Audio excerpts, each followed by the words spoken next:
Hello students, welcome to your YouTube channel play with science.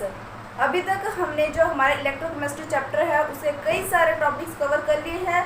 अब हम बात करेंगे नेक्स्ट टॉपिक के बारे में। तो ध्यान देना, यहाँ पर आज जो हमारा टॉपिक है इसको कवर करने से पहले मैं आपको बताऊंगी ओम का नियम। किसका नियम बताऊंगी?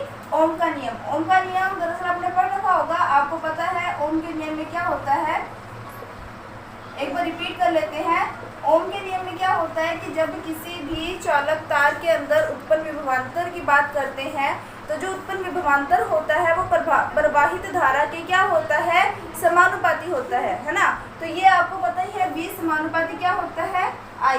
जैसे जैसे विभवांतर का मान बढ़ेगा वैसे वैसे प्रवाहित धारा के मान में भी वृद्धि होगी, अगर आप चालक तार ले रहे हो तो। नेक्स्ट आपको पता है स्टेप में क्या होता है, V इजिकल्स टू समानुपाती का निशान हटाएंगे, आ रहा आ जाएगा।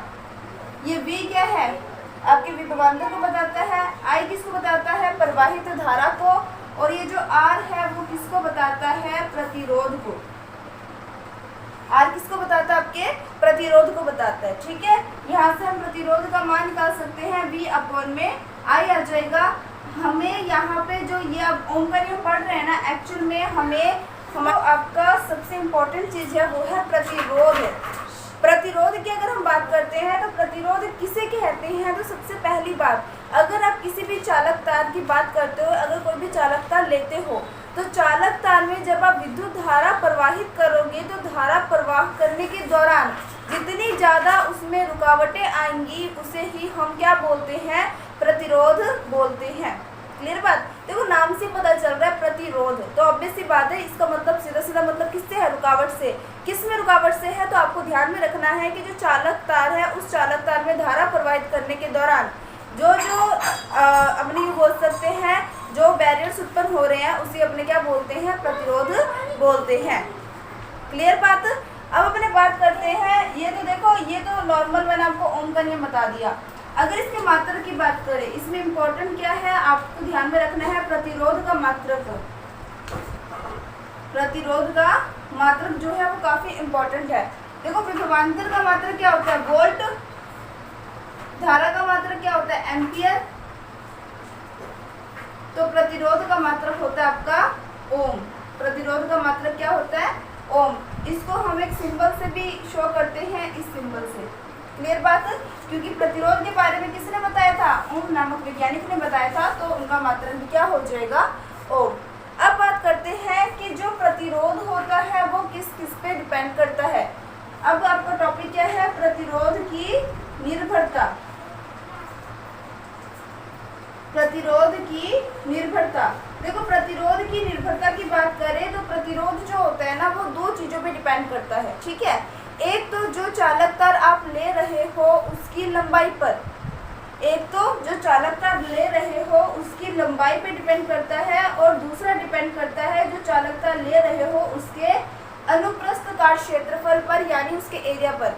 यानी एक तो चालक तार के लेंथ पे डिपेंड करेगा और एक उसके एरिया पर, यानी इस चीज पर डिपेंड करेगा। क्लियर बात? तो यहाँ से इसको मान लेते हैं हम इक्वेशन फर्स्ट, इसको मान लेते हैं हम इक्वेशन सेकंड। अब इक्वेशन फर्स्ट और सेकंड से क्या बन जाएगा आपका, फर्स्ट व सेकंड से क्या बन जाएगा आपका, R समानुपाती L अपॉन में A। हमने दोनों इक्वेशन को इकट्ठा कर लिया। अब आपको पता है कि जब हम समानुपाती या व्युत्क्रमानुपाती का चिन्ह हटाते हैं तो वहाँ पे कोई ना कोई स्थिरांक आ जाता है। तो यहाँ पर जो आपका आएगा मान उसे अपने क्या बोलते हैं, विशिष्ट प्रतिरोध। इसे अपने क्या बोलेंगे, विशिष्ट प्रतिरोध। ठीक है, तो देखो सबसे पहले हमने किसकी बात की, हमने बात की प्रतिरोध की। ठीक है, ये तो ओम के नियम के अकॉर्डिंग है। फिर उसके बाद हमने बात की कि प्रतिरोध किस किस पे निर्भर कर रहा है।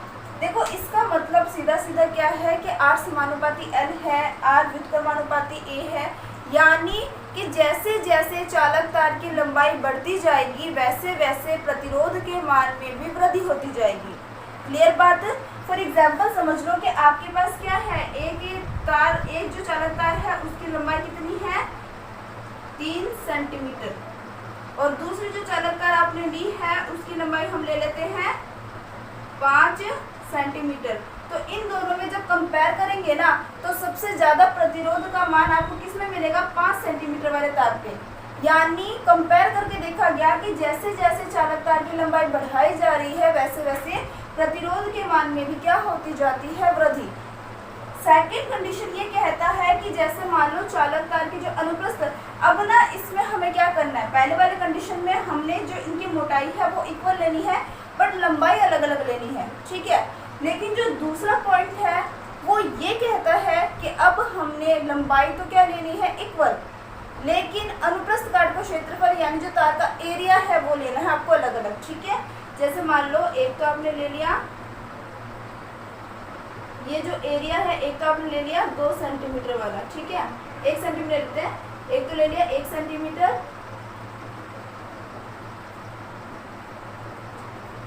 और एक ले लिया आपने 3 सेंटीमीटर, ठीक है।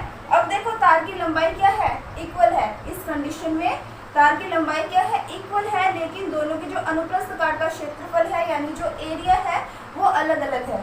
आपने देखा कि जैसे जैसे आप एरिया बढ़ाते जा रहे हो प्रतिरोध के मान में क्या होती जा रही है, कमी होती जा रही है। क्लियर बात, यही ओम के नियम के द्वारा बताया गया था। तो ये तो 2 पॉइंट थे, ये मैंने आपको उदाहरण से समझा दिया। अब हम बात करते हैं कि जब हम इक्वेशन फर्स्ट और सेकंड को मिला देते हैं तो हमें एक और मान मिल जाता है जिसे हम क्या बोलते हैं, विशिष्ट प्रतिरोध। आर तो क्या है आपका प्रतिरोध, रो क्या है आपका विशिष्ट प्रतिरोध। क्लियर बात। अब बात करते हैं कि अगर हम विशिष्ट प्रतिरोध का मान निकालेंगे तो विशिष्ट प्रतिरोध का मान निकालेंगे तो क्या बन जाएगा आपके पास, ध्यान से देखना इसको। देखो विशिष्ट प्रतिरोध का अगर आपको मान निकालना है तो क्या हो जाएगा, रो बराबर, अब जो चीज गुणनफल में है ये आर तो आपका क्या रहेगा, आगे आ जाएगा। जो चीज गुणनफल में है वो कहाँ चला जाएगा, भाग में, और चीज भाग में है वो चला जाएगा गुणनफल में। यानी अब जो आपके विशिष्ट प्रतिरोध का फॉर्मूला है वो आपको ये मिल जाएगा। क्लियर बात। अब इस विशिष्ट प्रतिरोध की अगर हम बात करते हैं, ठीक है, तो विशिष्ट प्रतिरोध किस पे डिपेंड कर रहा है, विशिष्ट प्रतिरोध चालक तार में उत्पन्न प्रतिरोध पर डिपेंड कर रहा है। हमारा जो प्रतिरोध था वो तो लंबाई और अनुप्रस्थ काट के क्षेत्रफल पर डिपेंड कर रहा था, लेकिन ये किस पे डिपेंड कर रहा है, ये डिपेंड कर रहा है इस पे। कैसे, मान लो जो आपने चालक तार लिया है इसके अंदर उसकी जो लंबाई है वो तो आपने ले ली 1 सेंटीमीटर, लंबाई कितनी ले ली 1 सेंटीमीटर, और अनुप्रस्थ काट का जो क्षेत्रफल है वो ले लिया आपने 1 सेंटीमीटर स्क्वायर। स्क्वायर क्यों लिया, क्योंकि एरिया लिया है तो एरिया जो है वो आपको पता है स्क्वायर हो जाता है। तो अब देखो यहाँ पर जो आपका रो है वो किसके इक्वल हो जाएगा, आर के। इसको आपने रख दिया 1 सेंटीमीटर स्क्वायर, इसको आपने रख दिया 1 सेंटीमीटर, 1 रखोगे तो आपका जो रो है वो किसके इक्वल हो जाएगा, आर के इक्वल हो जाएगा। यहाँ से आपके विशिष्ट प्रतिरोध जो है उसकी डेफिनेशन मैं बता सकती हूँ, तो लिख देते डेफिनेशन इसके अपने। विशिष्ट प्रतिरोध की डेफिनेशन क्या बन जाएगी, एकांक लंबाई व एकांक अनुप्रस्थ काट वाले क्षेत्रफल पर। आप ना पहले यहाँ पे ऐसे लिख लेना, किसी चालक तार के, यहाँ पे लिख लेना ज्यादा बेटर रहेगा। सबसे पहले क्या लिखोगे आप, किसी चालक तार के एकांक लंबाई व एकांक अनुप्रस्थ काट क्षेत्रफल वाले तार में उत्पन्न प्रतिरोध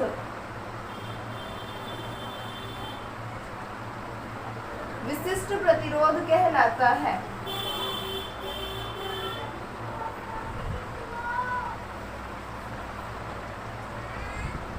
डेफिनेशन देख लेते हैं एक बार अपने। किसी चालक तार के एकांक लंबाई व एकांक अनुप्रस्थ काट वाले क्षेत्रफल में, काट वाले क्षेत्रफल में उत्पन्न, ठीक है, यहाँ पे लिखना क्षेत्रफल में,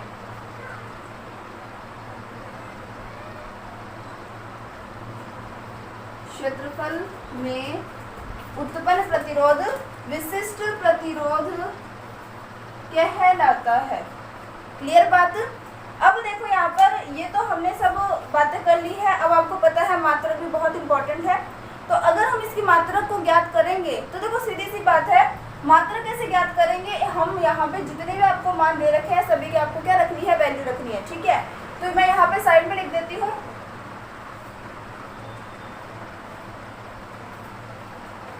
यहाँ पे हम क्या ज्ञात करते हैं, अब मात्रा ज्ञात करेंगे। किसकी ज्ञात करेंगे, विशिष्ट प्रतिरोध की। तो देखो यहाँ पर रो बराबर आर का मात्रा क्या है, ओम।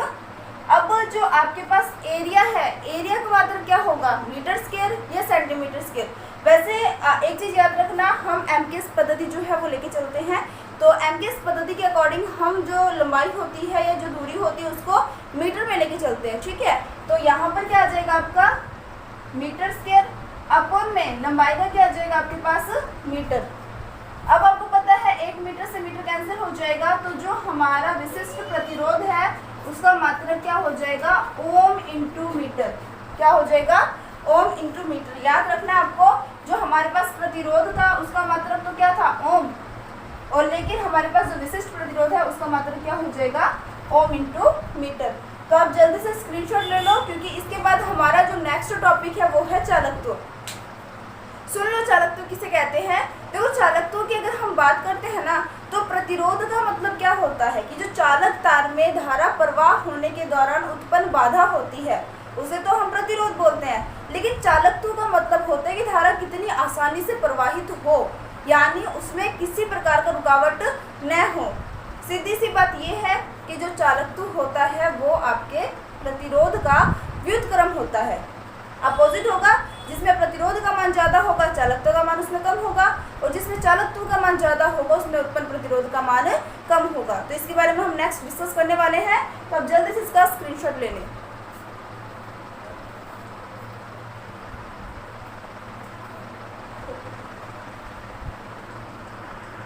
अब हम बात करेंगे विद्युत अपघट्य विलयनों के चालकत्व के बारे में। ठीक है, तो मैंने आपको पीछे बताया था चालकत्व क्या होता है, आपके प्रतिरोध का व्युत्क्रम होता है। ठीक है, तो यहाँ पर हम सी से चालकत्व को प्रदर्शित करेंगे और ये क्या होगा, आपके प्रतिरोध का व्युत्क्रम होगा। अब देखो यहाँ पर जब चालकत्व की अगर हम बात करें, जैसे हम व्युत्क्रमानुपाती का निशान हटाएंगे तो कोई ना कोई स्थिरांक आ जाएगा, और यहाँ पे जो स्थिरांक आता है उसे हम बोलते हैं काप्पा। क्या बोलते हैं, अपने काप्पा बोलते हैं, और इसे हम बोलते हैं विशिष्ट चालकत्व या चालकता। क्लियर बात। अब देखो यहाँ पर आपको पता है कि जो R था, पीछे मैंने आपको बताया था कि जो R है वो किस पे डिपेंड कर रहा है, वो इस चीज पे डिपेंड कर रहा है ना। तो यहाँ पे जो R का मान है उसको मैं क्या कर दूंगी, ये 1/R है, तो ये मान भी क्या हो जाएंगे, आपके अपोजिट हो जाएंगे। ये किसका फॉर्मूला ज्ञात कर लिया आपने ये चालकत्व का फॉर्मूला ज्ञात कर लिया। अब अपने बात करते हैं, ये तो हमारे पास किसका आ गया, चालकत्व का। लेकिन हमें चाहिए विशिष्ट चालकत्व या फिर चालकता। क्या चाहिए, विशिष्ट चालकत्व या चालकता। तो विशिष्ट चालकत्व या चालकता का मान हम यहाँ से निकाल सकते हैं। ठीक है, या तो आप यहाँ से सीधे निकाल लो। एक फॉर्मूला ये भी बनता है कि जो हमारा विशिष्ट चालकत्व होता है वो विशिष्ट प्रतिरोध का व्युत्क्रम होता है। क्लियर बात। और एक यहाँ से भी आप निकाल सकते हो फॉर्मूले से। कैसे निकाल लोगे कि जो आपका काप्पा होगा वो किसके बराबर होगा, इजिकल्स टू सी, और जो आपके साथ में गुणनफल में है वो तो भाग में चले जाएंगे, और जो भाग में है वो आपके गुणनफल में चले जाएंगे। तो एक फॉर्मूला आपके पास ये बन जाता है। क्लियर बात। देखो पीछे मैंने आपको बताया था कि जो विशिष्ट प्रतिरोध का फॉर्मूला था, तो वो विशिष्ट प्रतिरोध जो है वो किस पे डिपेंड कर रहा था, प्रतिरोध पर।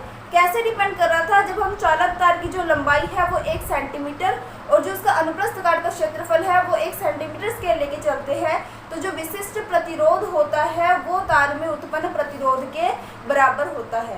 सेम वही कंडीशन है। अब यहाँ पर अगर हमें काप्पा का मान निकालना है तो काप्पा किस किस पे डिपेंड कर रहा है। देखो अगर लंबाई को आपने क्या ले लिया, 1 सेंटीमीटर, और जो अनुप्रस्थ काट का क्षेत्रफल है इसको ले लिया आपने 1 सेंटीमीटर स्क्वायर। ठीक है, तो जो हमारी विशिष्ट चालकत्व या फिर जो हमारी चालकता है वो जो तार में उत्पन्न चालकत्व है उस पर डिपेंड करता है। यानी यहाँ से हमारा फॉर्मूला क्या बन जाएगा, ये हमारा एक और फॉर्मूला बन जाएगा। कुछ बेसिक टर्म्स मैंने लिख दी है, बता देती हूँ। फर्स्ट क्या लिखा है मैंने, चालकत्व प्रतिरोध का व्युत्क्रम होता है यहाँ बता दिया मैंने आपको। नेक्स्ट आता है कि चालकत्व विद्युत प्रवाह की सरलता की माप है।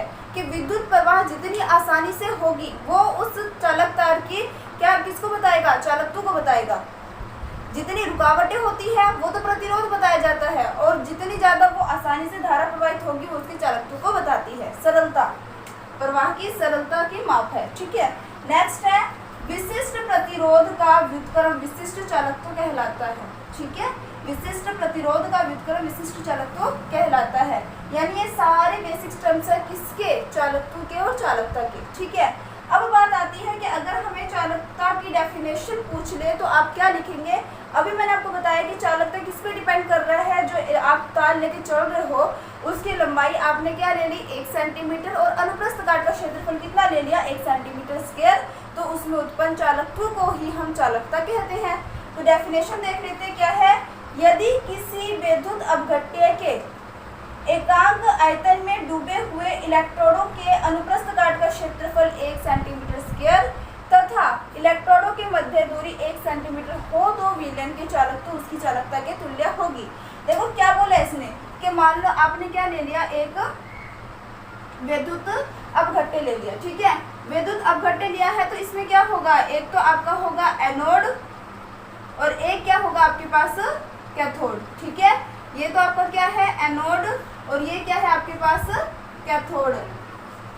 इसको आपने क्या कर रखा है, विद्युत अपघट्य में इस तरीके से डुबो रखा है। ठीक है, अब देखो इसने बोला है कि जब किसी विद्युत अपघट्य में इलेक्ट्रोडों के, अब ये दोनों क्या है इलेक्ट्रोड की भांति व्यवहार कर रहे हैं, इलेक्ट्रोडों के मध्य दूरी आपने रखनी है 1 सेंटीमीटर। इलेक्ट्रोडों के मध्य दूरी कितनी है 1 सेंटीमीटर, एवं इसके अनुप्रस्थ काट का जो क्षेत्रफल है यानी ये चीज जो है वो कितना है 1 सेंटीमीटर स्क्वायर। अनुप्रस्थ काट का क्षेत्रफल कितना है 1 सेंटीमीटर स्क्वायर। एक चीज और आपको इसका आयतन भी कितना है वो कर लेना है, स्थिर कर लेना है, यानी जो आयतन है वो भी आपका कितना हो जाएगा 1 मोल 1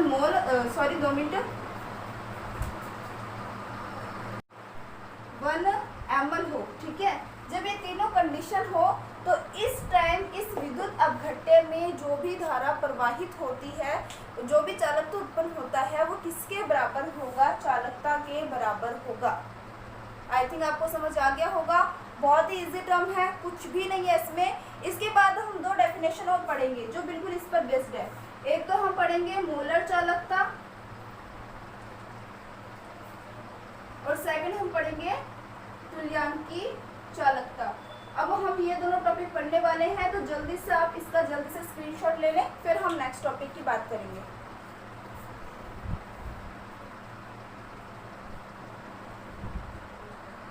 अब हम बात करेंगे मोलर चालकता के बारे में। ठीक है, तो देखो जो हमने पीछे चालकता की डेफिनेशन पढ़ी है ना, सेम वैसा ही है, बस थोड़ा सा फर्क है। क्या फर्क है ध्यान देना, यहाँ पर आपने सबसे पहले क्या तैयार कर लिया, विद्युत अपघट्य तैयार कर लिया। ठीक है, विद्युत अपघट्य के अंदर से वही प्रोसेस आपने इलेक्ट्रोड लगा देने हैं।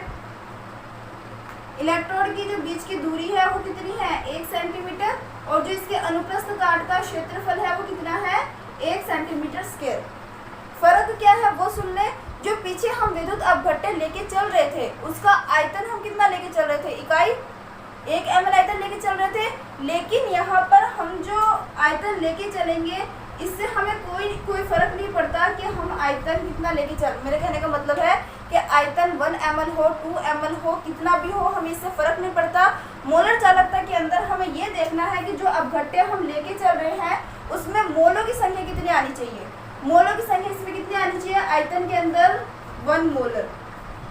मोलों की संख्या कितनी होनी चाहिए अब 1 मोलर। क्लियर बात है। देखो सीधी सी बात है, पीछे हम जब चालकता की डेफिनेशन पढ़ रहे थे तो जो हमारे चालकता की डेफिनेशन थी उसमें इलेक्ट्रोडों की बीच की दूरी हम 1 सेंटीमीटर लेके चल रहे थे, उसके अनुप्रस्थ काट का क्षेत्रफल अपने क्या लेके चल रहे थे 1 सेंटीमीटर स्क्वायर। लेकिन जो विद्युत अपघट्य है ना वो हम कितना लेके चल रहे थे, विद्युत अपघट्य हम लेके चल रहे थे एकांक आयतन 1 ml लेके चल रहे थे, क्योंकि हमें वहाँ पे वैल्यूज को क्या लेके चलनी थी फिक्स सारी वैल्यू, तभी वो हमारा जो कापा था वो किसके बराबर आ रहा था C के। लेकिन यहाँ पर क्या चीज़ है, यहाँ पर हम बात कर रहे हैं मोलर चालकता की। डेफिनेशन से पता चल रहा है कि अब जो हम चालकता की बात कर रहे हैं ना उसमें अलग क्या है, मोलों की संख्या अलग है। क्लियर बात, यानी हमें इससे कोई फर्क नहीं पड़ता कि आयतन जो है वो 1 ml है 2 ml है या उससे भी कम है, हमें सिर्फ ये देखना है कि जितना आयतन हम लेके चल रहे हैं ना, उसमें 1 मोल संख्या तो होनी चाहिए, 1 मोल संख्या ही होनी चाहिए। क्लियर बात है। तो डेफिनेशन देखो क्या है, 1 मोल विद्युत अपघट्य के, अब विद्युत अपघट्य कितना ले रहे हो आप, 1 मोल, ठीक है। तो 1 मोल विद्युत अपघट्य के विलयन जिसमें इलेक्ट्रोडों के अनुप्रस्थ काट का क्षेत्रफल 1 सेंटीमीटर स्क्वायर तथा बीच की दूरी 1 सेंटीमीटर है की चालकता को अपने क्या बोलते हैं, मोलर चालकता कहते हैं। ठीक है, पीछे आपको ध्यान होगा इकाई आयतन की जो चालकता थी, इकाई आयतन की चालकता कितनी थी हमारी, कापा। ठीक है, इकाई आयतन की जो चालकता थी वो कितनी थी हमारी, कापा। लेकिन यहाँ पर क्या है, वे आयतन जिसमें अपने मोलों की संख्या कितने लेके चल रहे हैं, 1 मोल की चालकता। अब हम क्या लेके चल रहे हैं, आयतन क्या लेके चल रहे हैं, V। तो यहाँ पर देखो आपको पता है कि जैसे हम बोलते हैं कि एक पेंसिल जो है वो 3 रुपए की है, तो 3 पेंसिल कितनी की हो जाएगी, नो की।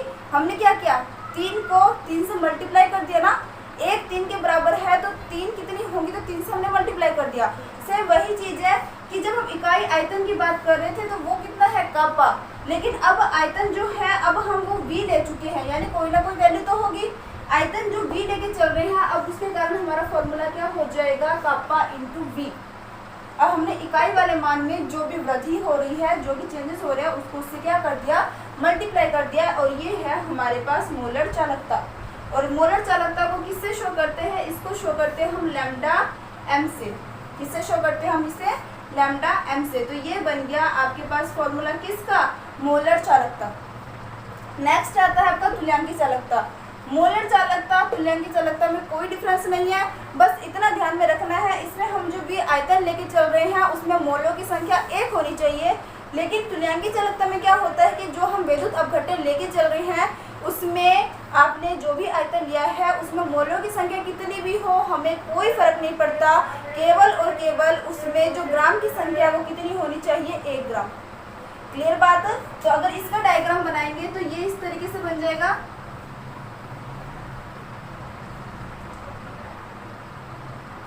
इसकी दूरी 1 सेंटीमीटर, अनुप्रस्थ काट का क्षेत्रफल 1 सेंटीमीटर स्क्वायर। परंतु जो हम विद्युत अपघट्य ले रहे हैं, अब इसमें मोलों की संख्या कितनी है हमें कोई फर्क नहीं पड़ता, लेकिन जो इसमें तुल्यांक भार है पदार्थों का वो कितना होना चाहिए, 1 ग्राम। कितना होना चाहिए, 1 ग्राम। बेसिक से टर्म्स है, कुछ टफ नहीं है, बस याद इतना रखना है, मोलर चालकता है तो विद्युत अपघट्य में 1 मोल होना चाहिए। अगर तुल्यांकी चालकता है तो जो हमारे पास विद्युत अपघट्य है उसका तुल्यांक भार कितना होना चाहिए, 1 ग्राम होना चाहिए। क्लियर बात। तो यहाँ पर भी से वही हो जाएगा कि अगर हम इकाई आयतन की बात करते हैं, इकाई आयतन की चालकता, तो वो आपकी किसके बराबर हो जाती है, इकाई आयतन की चालकता बराबर होती है कापा के।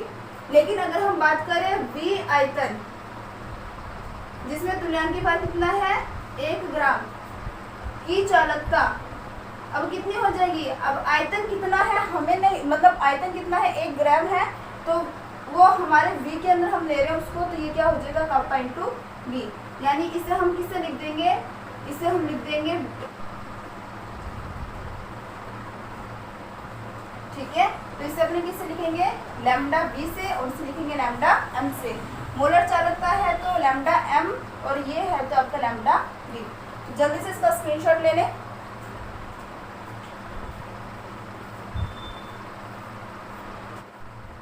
ले लिया होगा आपने स्क्रीनशॉट। तो आज का जो लेक्चर है आपको बहुत अच्छा लगा होगा। फिर भी कोई डाउट रह जाता है तो आप लोग कमेंट सेक्शन में कमेंट कर सकते हैं। जो बच्चे वीडियो पे जो नए हैं वो चैनल को सब्सक्राइब कर ले, और वीडियो पसंद आए तो लाइक शेयर करना मत भूलिए। Thank you, all the best, take care.